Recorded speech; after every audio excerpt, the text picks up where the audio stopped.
Hello दोस्तों, स्वागत है आपका अपने चैनल पजल मेनिया बेतंकुर में।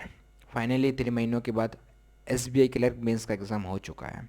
मेरा भी कल एग्ज़ाम था और 1 सितंबर में मेरा एग्ज़ाम था। सबसे पहले अटेम्प्ट की बात करेंगे तो जीए में मैंने 41, इंग्लिश में मैंने 31, मैथ्स की बात कर ली जाए तो क्वेश्चन का सिलेक्शन काफ़ी बेकार रहा मेरा। काफ़ी टाइम वेस्ट हुआ और 15 क्वेश्चन मैं मैथ्स में बना पाया।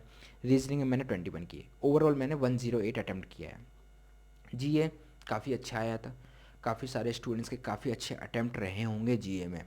और उसके बाद सीधे सीधे क्वेश्चन काफ़ी पूछे गए थे, घुमा के नहीं पूछे गए थे। और काफ़ी सारे स्टूडेंट्स होंगे जिन्होंने प्री के रिज़ल्ट के बाद मेंस की तैयारी की होगी कि प्री का रिज़ल्ट आने के बाद मेंस की तैयारी करेंगे। और 8 से 10 दिन बचे थे, उसमें अगर किसी ने 3 महीने की करंट अफेयर्स करके गया होगा तो उसके भी काफ़ी अच्छे अटैम्प्ट रहे होंगे जीए में। क्योंकि आपको पता है सिलेक्शन में सबसे ज़्यादा इंपॉर्टेंट क्या होता है, वो जीए। तो जीए ओवरऑल अच्छा था। और जैसे जैसे एग्ज़ाम बढ़ता गया लेवल भी बढ़ता गया।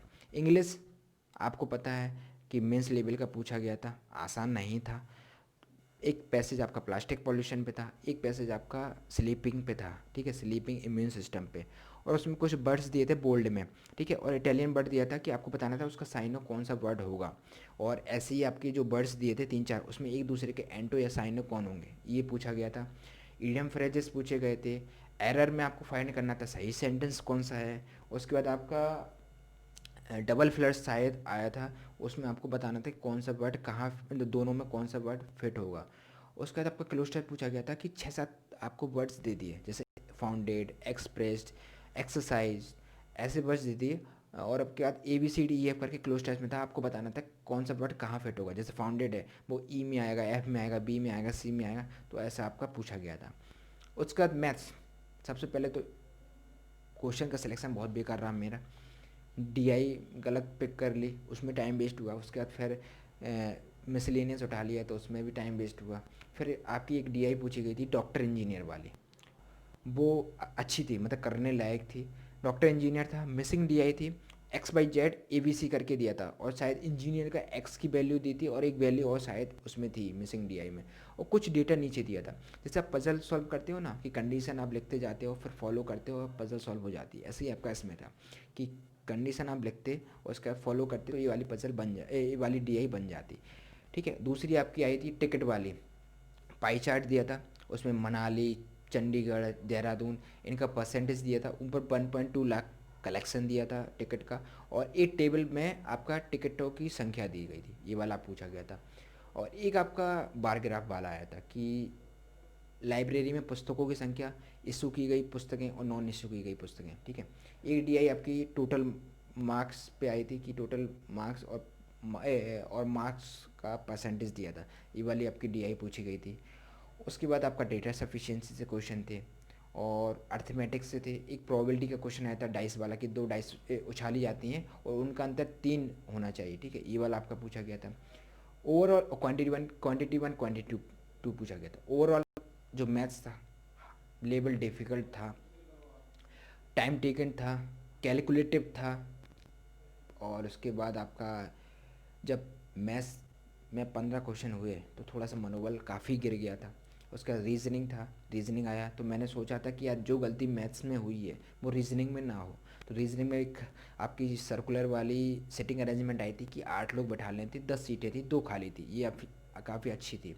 उसके बाद आपका एक क्या कहते रो वाली आई थी कि 3 रो थी, 2 कॉलम, 6 लोग आपको बैठाने थे, उनके प्रोफेशन दिए थे आईटी, एचआर, अकाउंटेंट। और उसके बाद आपकी बॉक्स वाली पजल थी, फ्लोर वाली थी। उसके बाद आपकी रो वाली थी सिटिंग अरेंजमेंट कि 2 रो थी, उसमें शायद 10 या 12 लोग थे और उसमें शायद 5 5 बैठे थे, एक लाइन में 5 और दूसरी लाइन में 5। और कुछ नॉर्थ में दिख रहे थे, कुछ साउथ में दिख रहे थे, ठीक है, ये वाली आपकी आई थी। और उसके बाद आपका डेटा सफिशिएंसी से पूछा गया था कि उसमें एक ब्लड रिलेशन का आया था, एक लीनियर रो वाला आया था। उसके बाद आपका डेटा स्टेटमेंट एजम्पशन से क्वेश्चन आए थे। उसके बाद आपका इनपुट आउटपुट पूछा गया था। और आपका जो कोडिंग वाला आया था कि कुछ लेटर सिंबल दिए थे और आपको 3 4 वर्ड्स दे दिए थे, जैसे फ्री, माइंड और क्विक, ऐसे दे दिए थे। उसके बाद आपको कुछ नीचे डेटा दिया था कि जैसे बॉबल से स्टार्ट हो रहा है कोई वर्ड, उसके बाद यार बॉबल का वर्ड्स आ रहा है तो ये वाला कोड होगा। तो ऐसे आपके कोडिंग डिकोडिंग टाइप की पूछी गई थी। ओवरऑल मैथ्स और रीजनिंग की बात कर लें तो लेवल मेंस का ही था, डिफ़िकल्ट था। और अगर एग्ज़ाम की बात कर ली जाए तो एग्ज़ाम का लेवल मॉडरेट टू डिफ़िकल्ट, और उसके बाद जीए को छोड़ दिया जाए थोड़ा तो। अब अगर बात कर लिया, एग्ज़ाम हो चुका है, काफ़ी सारे स्टूडेंट्स हैं जो बोल रहे हैं सर अटैम्प्ट कम रहे हैं, 90 95 100 ऐसे अटैम्प्ट रहे हैं, या और कम अटैम्प्ट रहे हैं। देखो, और किसी दूसरे के 120 130 रहे हैं। देखो, अटैम्प्ट से कुछ नहीं होता। अटैम्प्ट आप 130 140 भी कर लो, एक्यूरेसी नहीं है कोई मतलब नहीं है, लेकिन आप 95 करके आते हो, 100 करके आते हो एक्यूरेसी के साथ, तो आप बेहतर हो उससे कि जो 130 140 बिना एक्यूरेसी के साथ करके आया। ऐसे काफ़ी सारे स्टूडेंट्स होते हैं जो 95 100 करके आते हैं, उनका सिलेक्शन हो जाता है, और जो 130 140 करके आते हैं उनका नहीं होता। वजह क्या होती है? एक्यूरेसी की। तो अटैम्प्ट से कुछ नहीं होता। और एग्ज़ाम देने के बाद आपको पता लगता है एग्ज़ाम का लेवल क्या है, एग्ज़ाम का प्रेशर क्या है। बिना एग्ज़ाम देकर तो 190 के 190 क्वेश्चन भी सिंपल लगते हैं, जब आपके सामने आ जाते हैं ना, जीए के क्वेश्चन आ गए, अरे इतना सिंपल क्वेश्चन, अरे ये वाला क्वेश्चन गलत हो गया। जब एग्ज़ाम का प्रेशर होता है ना, तब ऑप्शन बिल्कुल, जब कन्फ्यूजिंग वाले ऑप्शन मिलते हैं ना, तब पता लगता है कि एग्ज़ाम का प्रेशर क्या है। आते हुए क्वेश्चन भी गलत हो जाता है, कौन से क्वेश्चन उठाने हैं, कौन से क्वेश्चन स्किप करने हैं, उसका भी प्रेशर रहता है। ठीक है, तो बिना एग्ज़ाम देकर आप कितने भी अटैम्प्ट बता सकते हो कि कितने हो सकते थे, कि ये वाली डी आई ड्यूरेबल थी, ये वाली पज़ल ड्यूरेबल थी, ये क्वेश्चन बहुत सिंपल था।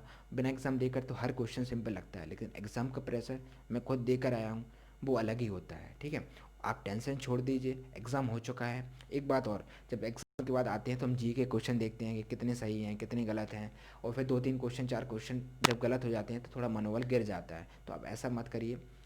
ठीक है, आप चेक कर सकते हो, या फिर मत करिए चेक, रिजल्ट आएगा तो देखा जाएगा। तो ऐसा तो है नहीं कि चेक करने से आप आंसर लगा सकते हैं। ठीक है, उसके बाद आने वाले एग्ज़ाम हैं, अभी काफ़ी सारे एग्ज़ाम हैं। आईबीपीएस पीओ मेंस आएगा, आईबीपीएस क्लर्क मेंस आएगा। ठीक है, और अभी आईपीएस क्लर्क का प्री होगा, आरआरबी के मेंस होंगे। अब यहाँ से आपको तैयारी लगातार करनी है, रुकना नहीं है। काफ़ी सारे एग्ज़ाम हैं, अब आपको सिलेक्शन लेकर ही निकलना है। ठीक है, ऐसा नहीं है कि एसबीआई हो गया तो बस इसी को पकड़ के रह गए, अब इसका रिजल्ट आएगा उसका वेट कर रहे हैं, ऐसा नहीं है। अब आने वाले टाइम के जो एग्ज़ाम हैं उन पर फोकस कीजिए, करंट अफेयर्स लगातार पढ़ते रहिए, मैथ्स और रीजनिंग की प्रैक्टिस करिए। आपने देख लिया आप कि यहाँ से मेंस का एसबीआई क्लर्क मेंस से आपको समझ आ गया होगा कि आने वाले मेंस एग्ज़ाम कैसे होने वाले हैं। ठीक है, जिसने भी एग्ज़ाम दिया है एसबीआई क्लर्क मेंस का, आप अपने अटेम्प्ट जरूर बताइए, कितने आपने अटेम्प्ट किए, सेक्शन वाइज भी बताइए, कितने आपने जीए में, कितने आपने रीजनिंग में, मैथ्स में और इंग्लिश में किए हैं, और किस स्टेट से आपने अप्लाई किया था।